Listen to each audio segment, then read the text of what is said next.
ایک سوال یہ بھی پیدا ہوتا ہے کہ جب آپ حرم شریف میں داخل ہوتے ہیں تو یہ طواف اللہ پاک کیوں کرواتے ہیں؟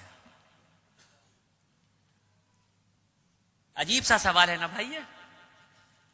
آپ اللہ کے مہمان بن کے گئے ہیں، آپ کی تو خاطرداری بٹھال کے کرانی چاہیے تھی، دستر لگنا چاہیے تھا. یہ اللہ پاک طواف کیوں کرا رہے ہیں اپنے گھر کا؟ آدم علیہ السلام کو جب اللہ رب العزت نے بنایا، فرشتوں کو جب یہ حکم دیا کہ آدم کو سجدہ کرو، اللہ رب العزت نے آدم علیہ السلام کا اور فرشتوں کا ذہنی اعتبار سے مقابلہ کروایا، اور اس ذہنی اعتبار کے مقابلے میں آدم علیہ السلام کی جیت ہوئی، اور فرشتوں نے 7ویں آسمان پہ بیت المعمور کے نام سے اللہ کا ایک گھر ہے اس کا طواف کیا. جب اس کا طواف کیا تو اللہ رب العزت کو یہ ادا بہت پسند آئی، اور اسی وقت جبرائیل علیہ السلام کو یہ حکم دیا گیا کہ آدم کو لے کے زمین پہ جاؤ اور بیت المعمور کے ٹھیک نیچے روئے زمین پر میرے ایک گھر کی تعمیر کرو، تاکہ میرے بندے اگر مجھ سے اپنے عشق کا اظہار کرنا چاہیں یا اپنی کسی غلطی کا کفارہ دینا چاہیں تو میرے گھر کا طواف کریں. اگر مجھ سے اپنے عشق کا اظہار کرنا چاہیں یا اپنی کسی غلطی کا کفارہ دینا چاہیں تو میرے اس گھر کا طواف کریں.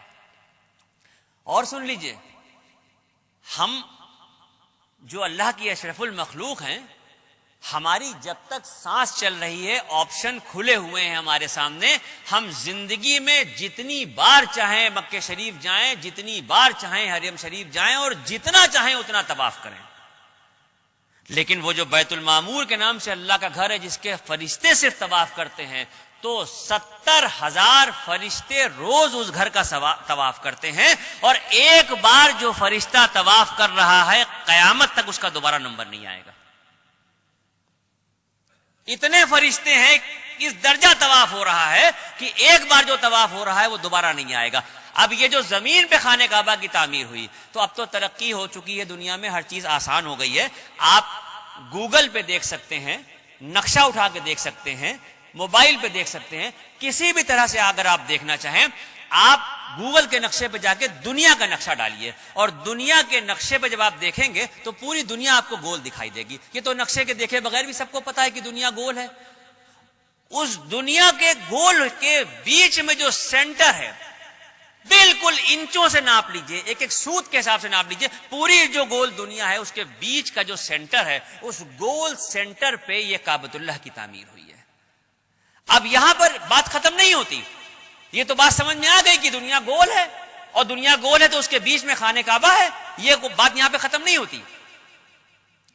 اگر سائنس یہ کہتی ہے، میں نہیں کہہ رہا ہوں، اگر سائنس یہ کہتی ہے کہ دنیا گول ہے اور گھوم رہی ہے، تو پھر میرا ایمان یہ کہتا ہے کہ مذہب و ملت کی پرواہ کیے بغیر اس دنیا کا ہر شخص کعبۃ اللہ کا طواف کر رہا ہے. اگر سائنس یہ کہہ رہی ہے کہ دنیا گول ہے اور گھوم رہی ہے، تو پھر میرا ایمان یہ کہتا ہے کہ اس دنیا پہ مذہب و ملت کی پرواہ کیے بغیر کسی بھی مذہب کا شخص ہو، ہر شخص جانے میں یا انجانے میں کعبۃ اللہ کا طواف کر رہا ہے.